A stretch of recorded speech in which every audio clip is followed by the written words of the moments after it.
11.3 में हमारे पास फर्स्ट क्वेश्चन है, letter is chosen randomly from the word Allah, find the probability of getting a vowel. अब अगर हम गौर करें तो वर्ड अल्लाह में जो हमारे पास टोटल लेटर्स हैं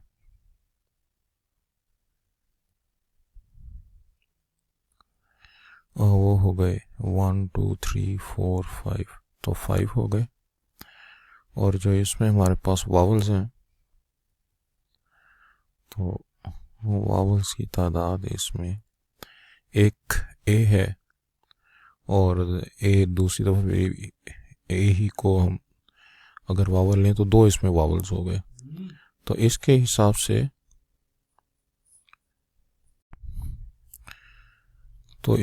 से हमारे पास जो प्रोबेबिलिटी ऑफ हमारे फेवरेबल आउटकम है या प्रोबेबिलिटी ऑफ वावल है, बल्कि इसको वावल के तौर पे ही लिखना चाहिए।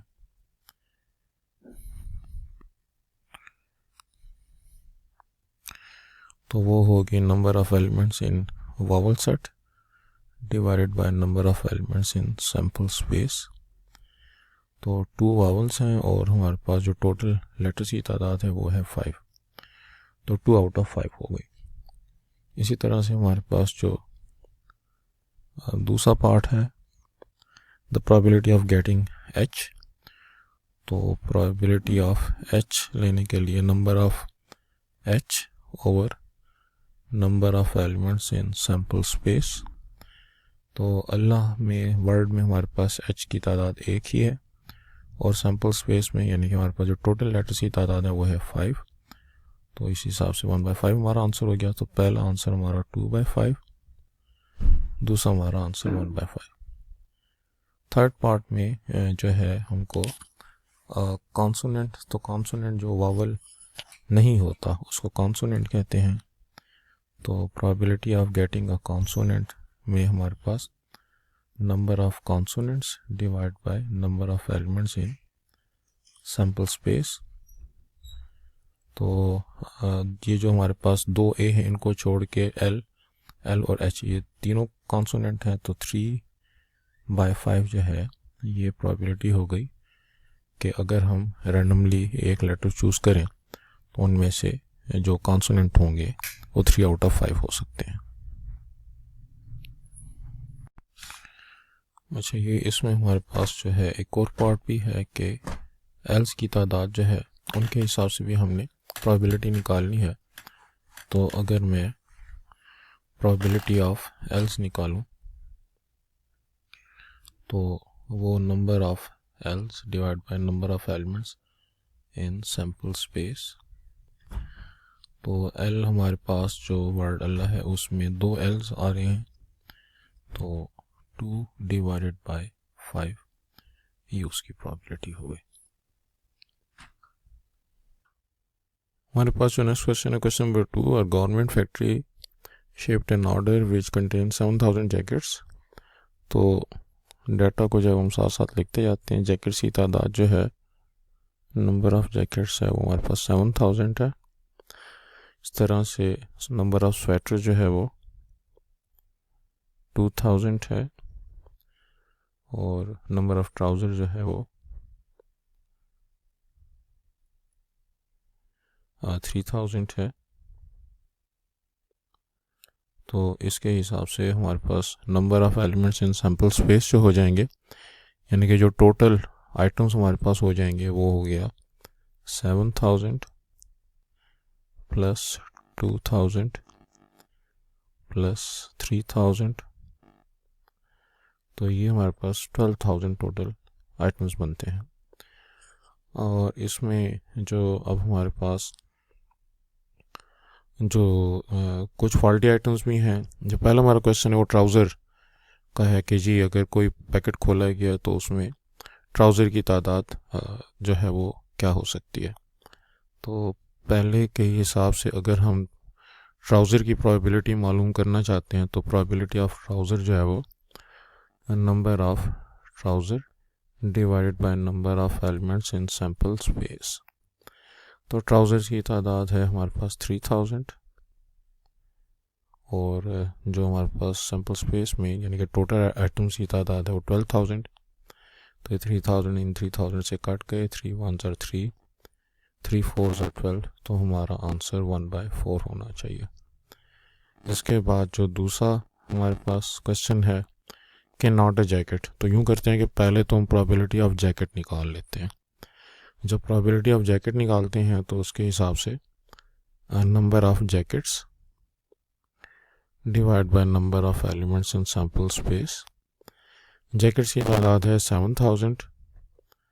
7000 को जब हम 12000 पर डिवाइड करेंगे तो 7 डिवाइड बाई 12 हो गया। अब नॉट अ जैकेट के लिए जो हमारे पास प्रोबेबिलिटी ऑफ जैकेट है उसको हम 1 से माइनस कर देंगे, तो 1 - 7/12 से हमारे पास आता है 12 - 7 5, तो 5/12 जो है ये हमारा रिक्वायर्ड नंबर या रिक्वायर्ड प्रोबेबिलिटी हो गई। तो जिसकी प्रोबेबिलिटी नॉट में निकालनी हो तो उसकी प्रोबेबिलिटी निकालने के बाद 1 से हम उसको माइनस कर देते हैं, तो उससे हमें हमारे पास यानी कि जिस आइटम को हम नॉट करना चाह रहे हैं उसकी प्रोबेबिलिटी आ जाएगी। थर्ड पार्ट में हमारे पास है जी कि हमने जो फॉल्टी आइटम है उसकी क्या प्रोबेबिलिटी हो सकती है। तो फॉल्टी आइटम्स की जो हमारे पास टोटल तादाद बन रही है उसमें है जी 5 जैकेट्स, 9 स्वेटर्स और 7 ट्राउज़र्स। तो 7 + 5 हमारे पास 12 हो गए और 12 + 9 जो है वो 21। तो फॉल्टी आइटम्स जो हैं, नंबर ऑफ़ फॉल्टी आइटम्स दोबारा कंफर्म कर लेते हैं कि 7 + 5 12, 12 + 9 21, वो हमारे पास 21 है। तो probability of finding a faulty item जो है वो होगा 21 divide by total number of items. तो टोटल नंबर ऑफ आइटम्स जो है हमारे पास 12000, तो ये इसकी प्रोबेबिलिटी हो सकती है। अब इसमें हमारे पास मेरे ख्याल ये दोनों 3 पर कैंसिल किए जा सकते हैं। 3 7s are 21, 3 4s are 12, तो 7/4000। तो ये हमारी रिक्वायर्ड प्रोबेबिलिटीज हैं वो बनती हैं।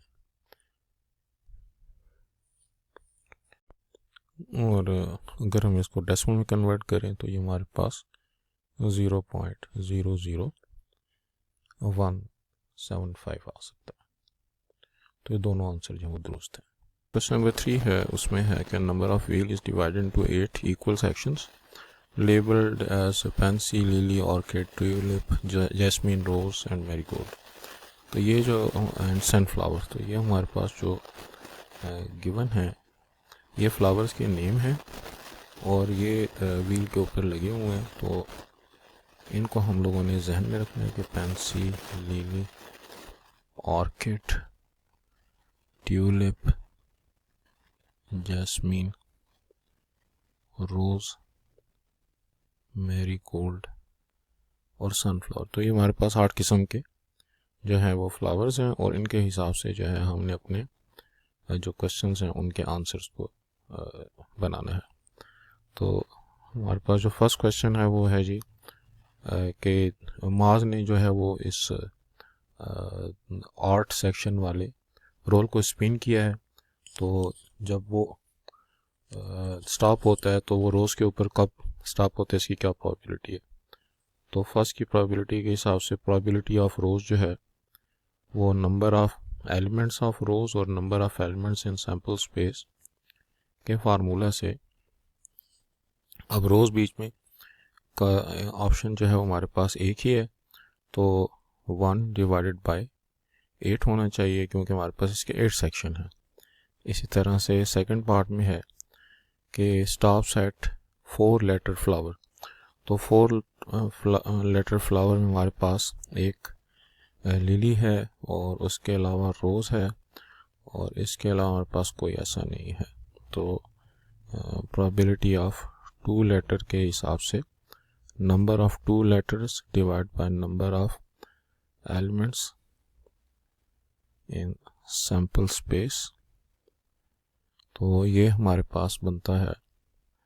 ऐसे 2 हमारे पास फ्लावर्स हैं जो कि 4 लेटर के बने हुए हैं, और टोटल तादाद हमारे पास 8 है तो 1/4। इसी तरह से थर्ड पार्ट में हमारे पास जो है does not stop at marigold. तो मैरीगोल्ड का तो हमारे पास एक ही ऑप्शन है, तो प्रोबेबिलिटी ऑफ जब हम मैरीगोल्ड निकालेंगे तो वो तो बनेगा 1/8। तो प्रोबेबिलिटी ऑफ एम कॉम्प्लीमेंट वो हो जाएगी 1 minus probability of marigold 1 minus 1/8, यानी कि जिसके नॉट की प्रोबेबिलिटी निकालनी हो उसकी प्रोबेबिलिटी निकाल के हम 1 में से माइनस कर देते हैं, तो इसका आंसर हमारे पास 7/8 आ जाएगा। यानी कि मैरीगोल्ड ना है उसकी प्रोबेबिलिटी 7/8 है, क्योंकि 8 में से एक ही रोज़ जो है वो मैरीगोल्ड है, तो उसका ऑप्शन हमारे पास 1/8 है, और अगर वो ना आए तो इसके चांसेस 7/8 हैं। उसके बाद फोर्थ पार्ट में वो कहते हैं stops at 3 letter flower name. तो 3 लेटर फ्लावर इसमें कोई है ही नहीं, जितने भी हैं वो सारे 4 लेटर या 4 से ज़्यादा के ही हैं। तो प्रोबेबिलिटी ऑफ 3 लेटर के हिसाब से अगर मैं यहाँ पे नंबर ऑफ़ एलिमेंट्स लिखूँ, number of elements of 3 letter divide by number of elements in sample space, तो ऐसे फ्लावर्स हमारे पास हैं ही नहीं जिनके नाम जो है वो यहाँ पे 3 लेटर्स का हो। तो 0 उनकी तादाद हो गई, और सैम्पल स्पेस में एलिमेंट्स की तादाद 8, तो 0/8 के हिसाब से हमारा आंसर जो है वो 0 बनना चाहिए। इसी तरह से जो हमारे पास फिफ्थ पार्ट है कि stops at a flower name, तो सारे ही हमारे पास फ्लावर नेम हैं, लिहाजा यहाँ पे number of elements of flower name और number of elements of sample space, अब ये दोनों बराबर हैं, देखिए सारे फ्लावर्स के नेम हैं और सैम्पल स्पेस में भी तादाद 8 है, तो हमारे पास इस बात के ऑप्शन इस बात का जो चांस है वो 1 है, जिसका मतलब है कि ये बात श्योर्ड है कि जब ये स्पिन व्हील घुमाया जाएगा तो नाम जो है वो किसी न किसी फ्लावर का ही आएगा। क्वेश्चन नंबर 4 में हमको डेकागोनल डाई जो है वो गिवन है, जिसको हम उर्दू में छिक्का कहते हैं, तो बल्कि डाइस का लफ्ज़ इस्तेमाल किया जाता है इस पर। तो उसमें जो लेबल हैं नंबर 1 2 3 4 5 6 7 8 9 10, डेका का मतलब 10, तो उसके ऊपर 10 जो हैं वो उसके फेसेस हैं, और हर फेस के ऊपर जो नंबर यहाँ पे लेबल हैं वो गिवन है। अच्छा, अब हमने क्या मालूम करना है, एक दफ़ा जब उसको रोल किया जाए तो 4 आने के क्या चांसेस हैं। अब 4 आने के चांसेस ये हम देखेंगे कि टोटल तादाद 10 है, और इनमें से 4 कितनी दफ़ा अकर हो रहा है, 1 2 3 4, तो 4 आउट ऑफ 10 इसका जो है वो आंसर होना चाहिए। इसी तरह से इवन नंबर हमारे पास ये चारों 4 जो है ये इवन है, और 6 भी इवन है, तो 5 हो गया, और 2 8 हैं, तो 1 2 3 4 5 6 7, तो 7 आउट ऑफ 10 जो है ये इवन नंबर के चांसेस हो गए, क्योंकि जो गिवन 10 नंबर हमको गिवन है उसमें से 7 जो है वो इवन नंबर है। अब मल्टीपल ऑफ 4 जो हैं वो ये जो पहले 4 हैं ये तो 4 का मल्टीपल हो गए, इसके अलावा जो आखिरी 2 8 हैं ये भी 4 का मल्टीपल हो गए, तो 4 + 2 6, तो 6 आउट ऑफ 10, जिसको अगर मैं सिंप्लीफाई करूं तो 3/5 बनता है। अच्छा, नॉट 7, अब 7 के चांसेस जो हैं वो हैं जी, एक ही 7 है तो 1 आउट ऑफ 10, तो नॉट 7 1 माइनस 1 आउट ऑफ 10, इसका मतलब ये हुआ कि 9 आउट ऑफ 10 चांसेस हैं कि हमारे पास 7 नहीं आएगा, क्योंकि 7 के आने का एक ही चांस है आउट ऑफ 10। ऑड में हमारे पास दोनों 5 भी ऑड हैं और 7 भी ऑड है, तो 3 हमारे पास ऑड नंबर है, तो 3 आउट ऑफ 10 हमारे पास चांसेस हैं कि ऑड नंबर आएगा। प्राइम में हमारे पास 5 भी प्राइम है और 7 भी प्राइम है, तो 2 5 हैं और एक 7 है, तो ये 3 प्राइम है, तो 3 आउट ऑफ 10। एलसीएम ऑफ 4 और 8, 4 और 8 का एलसीएम बनता है 8, हमारे पास 2 8 हैं, तो 2 आउट ऑफ 10 इनके चांसेस हो गए, सिंप्लीफाई करने से 1/5। और इसी तरह से एचसीएफ ऑफ 4 और 8, तो एचसीएफ ऑफ 4 और 8 4 होता है, तो 4 यहाँ हमारे पास 1 2 3 4 और 4 हैं, तो मैं इसको जो है 4 आउट ऑफ 10 के हिसाब से जब सिंप्लीफाई करता हूँ तो 2/5 5 बनता है। फैक्टर ऑफ 12, तो 4 12 का फैक्टर है और 6 12 का फैक्टर है। उसके अलावा 5 7 और 8 तो 12 के फैक्टर नहीं है। तो हमारे पास 4 की तादाद 4 है और 6 की तादाद 1 है। तो 4 + 1 5, 5 डिवाइडेड बाई 10 और सिंप्लीफाई करने से 1/2 ये हमारा आंसर आ गया। हमारे पास जो नेक्स्ट क्वेश्चन है, क्वेश्चन नंबर 5, इसमें भी हमको जो डाटा गिवन है 1 digit whole number is chosen at random, find the probability that it is less than 5। सबसे पहली बात तो ये कि हमें ये चेक करना है कि 1 डिजिट होल नंबर होते कौन से हैं। तो 0 से अगर हम स्टार्ट कर लें तो 0 1 2 3 4 5 6 7 और उसके बाद 8 और 9, ये हमारे पास जो हैं वो 1 डिजिट होल नंबर हैं और 0 से स्टार्ट होंगे। और 10 को अगर हम लिखें तो वो 10 2 डिजिट नंबर है, लिहाजा वो इसमें नहीं आएगा। अब इसमें जो पहला सवाल है कि लेस देन 5, तो लेस देन 5 हमारे पास 0 है, 1 है, 2 है, 3 और 4, इनकी तादाद हमारे पास 5 है। तो इसकी प्रोबेबिलिटी 5 आउट ऑफ 10 हो गई, जो कि हमारे पास 1/2 आती है, क्योंकि इन 10 नंबरों में से 5 जो हैं वो 5 से लेस हैं, लिहाजा 5 आउट ऑफ 10 और 1/2 उसकी सिंप्लीफाई करके प्रोबेबिलिटी। ग्रेटर देन 10 इनमें से एक भी नहीं है, तो इसकी प्रोबेबिलिटी 0/10 या 0 आ गई, क्योंकि हमारे पास इन 10 डिजिट्स में से 10 से बड़ा कोई डिजिट नहीं है, तो उसकी प्रोबेबिलिटी 0/10। थर्ड में not the largest 1 digit number, इनमें जो लार्जेस्ट 1 डिजिट नंबर है वो 9 है। तो अगर हम कहते हैं कि जी 9 ना आए, तो 9 की जो हमारे पास प्रोबेबिलिटी है वो है 1 आउट ऑफ 9। और नॉट की सूरत में मैंने आपको बताया है कि हम जो है इसमें तो गलत हो गया, 1 में से 9 की जो प्रोबेबिलिटी है उसको माइनस कर दें। तो अब 9 की प्रोबेबिलिटी क्या है, 1/10। तो 1/10 को जब 1 से माइनस करेंगे तो हमारे पास 9/10 आएगा। तो ये 9/10 जो है ये not the largest 1 digit number, यानी कि 9 के ना आने की प्रोबेबिलिटी है। 9 के आने की प्रोबेबिलिटी क्या है, 1 आउट ऑफ 10, और ना आने की probability 1 - 1/10 which is 9 out of 10। Additive inverse of a whole number, तो इनमें से तो कोई किसी का एडिटिव इन्वर्स नहीं होता। एडिटिव इन्वर्स में हम साइन को चेंज कर देते हैं, यानी कि 2 का एडिटिव इन्वर्स -2, 1 का एडिटिव इन्वर्स -1। हाँ, अलबत्ता सिर्फ 0 का एडिटिव इन्वर्स 0 खुद होता है। तो 0 एक ऐसा नंबर है जिसका एडिटिव इन्वर्स हमारे पास जो है वो 0 है, तो वो यहाँ पे मौजूद है। तो 0 के आने के चांसेस कितने हैं जी, 1/10। HCF ऑफ 3 और 5, 3 और 5 का HCF हमारे पास 1 होता है, 1 के आने के chances 1 out of 10। Multiplicated identity of real number, real number में मल्टीप्लिकेटिव आइडेंटिटी 1 होती है, 1 के आने के chances 1 out of 10। Not a prime number, तो प्राइम नंबर हमारे पास कौन कौन से हैं, 2 है, 5 है और 7। तो प्राइम नंबर के अगर 3/7 हो गए तो नॉट अ प्राइम नंबर के 1 - 3/10। प्राइम नंबर के जो हैं वो 3/10 है, तो नॉट प्राइम नंबर के 1 - 3/10, जो कि हमारे पास 7/10 बनते हैं। फैक्टर ऑफ 9, 9 का फैक्टर सिर्फ 9 खुद ही है, तो उसके आने के चांसेस जो हमारे पास 1/10 हो गए। नंबर 6 में है कि कॉइन इज टॉस 10 टाइम्स, और इवेंट में हमारे पास हेड जो है वो उसकी फ्रिक्वेंसी 6 आ रही है और टेल की फ्रिक्वेंसी 4 आ रही है। तो इसके हिसाब से जो मेरे पास रिलेटिव फ्रिक्वेंसी बनेगी यहाँ पे 6/10, जो कि बनती है 3/5, और यहाँ पे टेल की चूँकि 4 आउट ऑफ 10 टाइम्स टेल आया तो 4/10, जो कि बनती है 2/5। अब यहाँ पे ये जो हमारे पास रिलेटिव फ्रिक्वेंसी आई हैं, इनके हिसाब से अगर 520 टाइम्स जो है वो टॉस किया जाए तो what is the probability of getting head. तो अब यहाँ पे 520 को हम मल्टीप्लाई कर सकते हैं 3/5 के साथ, जिससे कि हमारे पास जो आंसर आता है 5 1s are 5 और 5 टाइम 104 इज़ 520।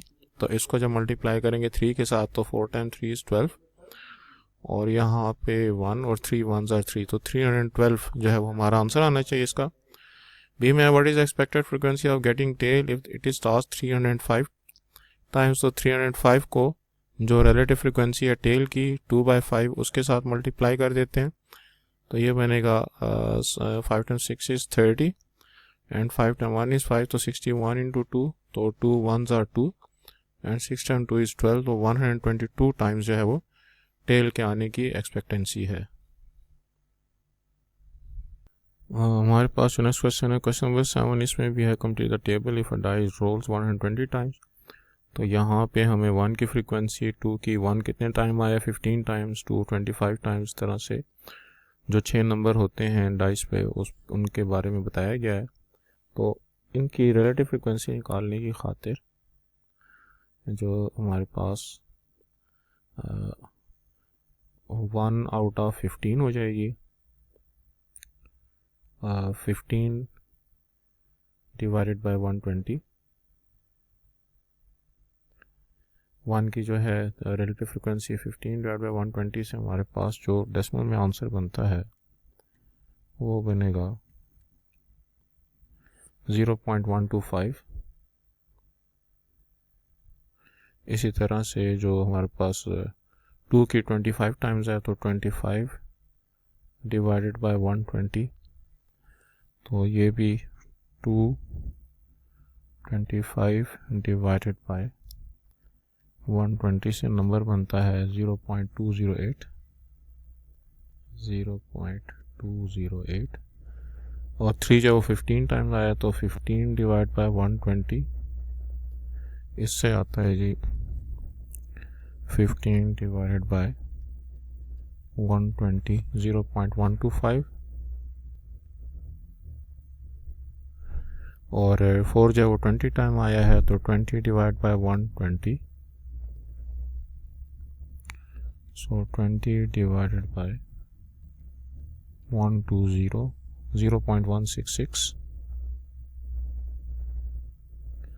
और 6 जो है 5 जो है वो हमारे पास 30 टाइम आया है, तो 30 डिवाइडेड बाय 120 से आता है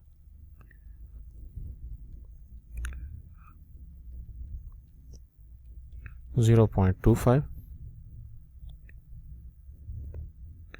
और 6 जब 15 टाइम आया है तो 15 डिवाइड बाय 120 से आता है